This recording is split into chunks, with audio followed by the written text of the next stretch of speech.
Hi guys, it's Ewan from Everything Padel, and this is 5 easy paddle tactics to outsmart your opponents. These are tactics that you can put in your game tomorrow and you'll see the results instantly on court. If you've got really good tactics in paddle, you could probably beat players that have got better technique. They might be a bit faster and stronger and have more power than you, but if you've got good tactics, you could definitely beat them. So the first tactic is to play on the opponent's weaknesses.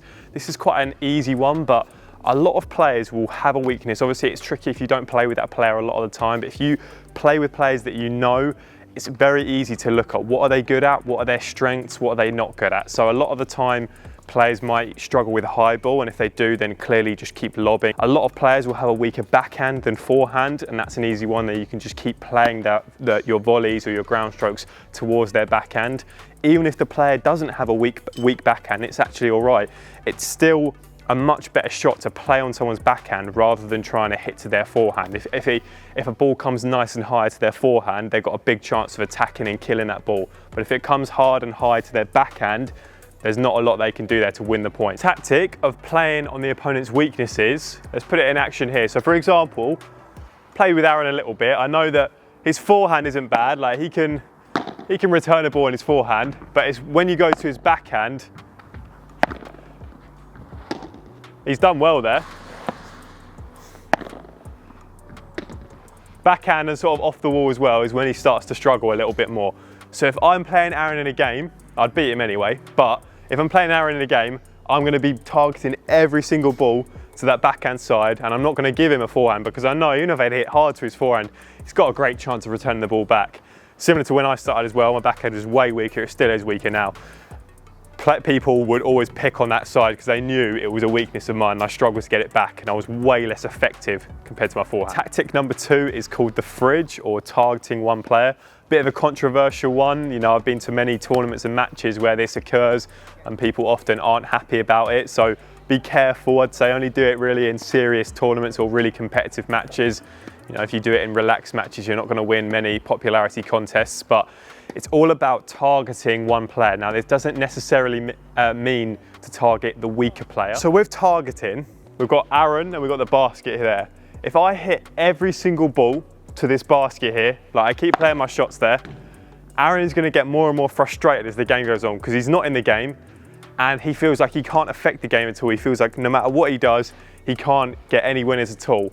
So if I keep playing every single shot and then suddenly I play one to Aaron, he's not going to be ready at all for it. He's going to be cold, he's going to be just sort of stood there, and he's much less likely to, one, get the ball back, but also be able to play a winner.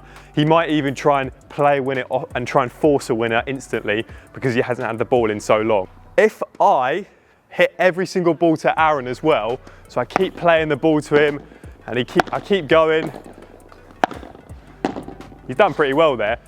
He's going to probably start getting more and more nervous as it goes on because he's going to feel like every single ball's coming to me because I'm not as good as the basket. I need to try and win the point here, and he's probably going to get more panicked. His partner's getting frustrated, basically just getting the heads of the opponents massively. Also, if Aaron is the weaker player than the basket, probably is. If Aaron is the weaker player, naturally you will just win more points because you're playing to a weaker player, they're less likely to win the point than the stronger player. That's quite a basic one. Before we move to the next tactic, guys, I just want to let you know that if you need help choosing a paddle racket, you can contact me on WhatsApp. Or you can email Everything Padel as well, and I can get back to you and help you choose the best racket for your game. Make sure to check out Everything Padel as well. It's an online paddle store. We've got top brands such as Adidas, Ball Paddle, Dunlop, Starvey. We've got free next day delivery in the UK, and we ship worldwide as well. The next paddle tactic is the place and the pace. Change the pace of your shots and change the place as well. Changing the pace is really important. Keeps the opponents guessing so much. If you always play the same pace every single time, people get really used to your shots. They get more and more warmed up as the game goes on, and they just find it a lot easier to play you. The best players always change up the pace, and it's really hard to know if they're about to smash the ball, play it really slow, or just play medium pace as well. This is true especially when defending as well. A lot of people will just hit it very hard off the wall and just sort of hit hard all the time. That's when you need to have that mix of soft and hard. If you always play hard, people can use your power and hit back harder, and you'll find that you've got no time at the back of the court. If you always play slow at the back of the court, people will step in towards the net and just be able to smash it out really, really easily. The second part of this is the place, so changing where you're playing your shots.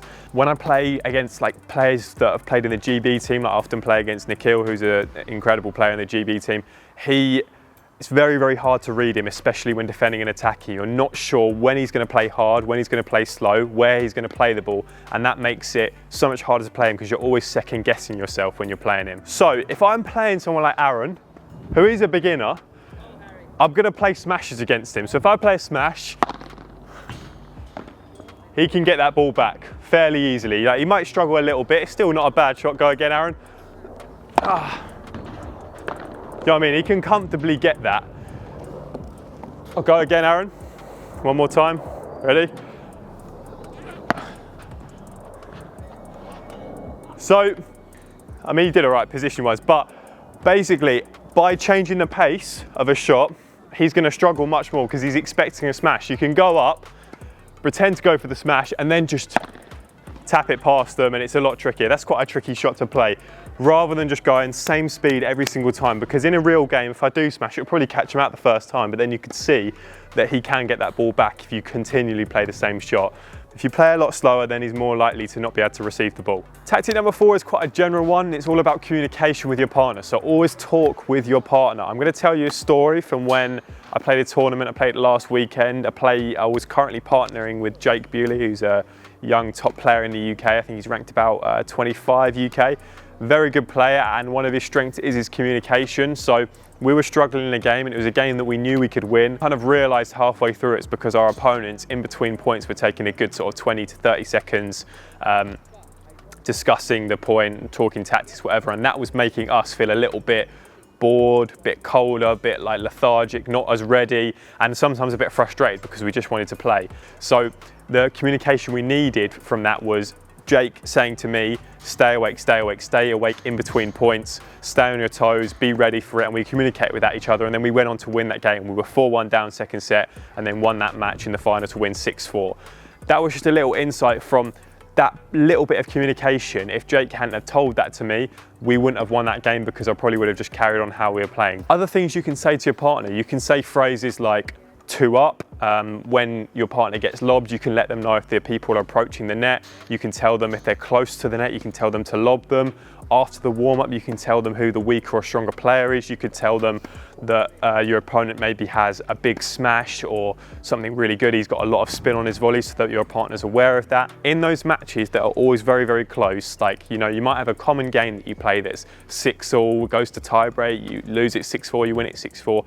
If you have good communication, that's the difference between losing the game 6-4 or losing it on tiebreak to winning that game comfortably. The final tactic is to make your entire game solely focused about taking the net position and then winning the point.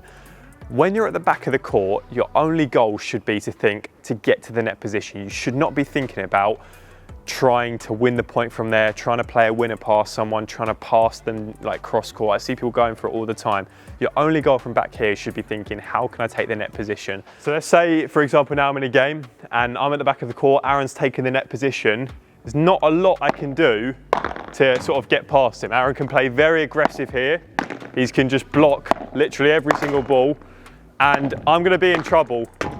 I'm going to be in trouble returning these balls if he's just constantly being able to hit hard and smash it at me. From back here, I should be thinking, what type of shot can I play to make him struggle? So for example, I might play a shot that's lower at his feet because then he can't attack that. That's a much trickier shot to play. Or the most obvious one would just be the lob. Push him right back to the court. Good effort, great effort there.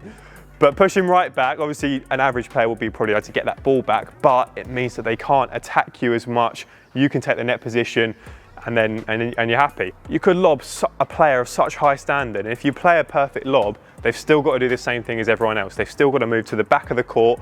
They've got to go back, get that ball back, and it's going to be way harder for them to win the point. Those are the 5 paddle tactics, guys. I can assure you they definitely work, so give them a go. Some of them might take a little bit longer to master, but they definitely work and you'll win a lot more matches from it. If you need help choosing a paddle racket, like I said earlier in the video, you can contact me on info@everythingpaddle.co.uk on email, or you can text me on WhatsApp at 0770 404 8874. Got a WhatsApp button on the website. I can help you choose a paddle racket for your game. Make sure to check out everythingpaddle.co.uk. It's your online paddle store. We ship worldwide. We've got free next day delivery in the UK as well. And we've got top brands such as Adidas, Knox, Ball Paddle, Dunlop and Starvi. Thank you for watching, guys. I hope you did enjoy. Please consider subscribing. It helps me make this type of content and it helps you guys as you learn about all the different paddle rackets and how to improve your game.